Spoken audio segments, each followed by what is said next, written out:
Pues hoy mi compare y yo andábamos sacando la licencia de conducir, así que nos pusieron a subir un cerro. Pues como me vi Bob Esponja, estaba aprendiendo lo que él sabía. De repente mi compare ya estaba por llegar, pero se atraviesa un hoyo más oscuro que mi hortito que lo ciega y nos caemos. Aquí estaba justificándome porque estaba de manco, así que la agarré con mis dedos todos chuecos y por los botones todos chiquitos. En eso aparece esta cagada en mi pantalla y me hace ver más como un manco. Ya me andaba acarreando mi compare, pero Roblox le traía envidia, así que le mueve el piso. Aquí me bota su colota porque yo era el que lo detenía a llegar a la meta.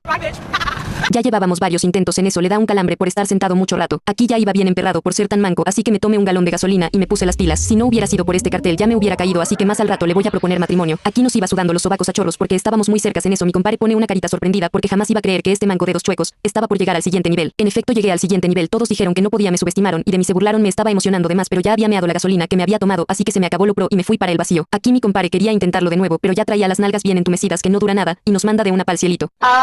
Nuestra caída estaba durando más que nosotros en la moto. Buenos días, doña Chona.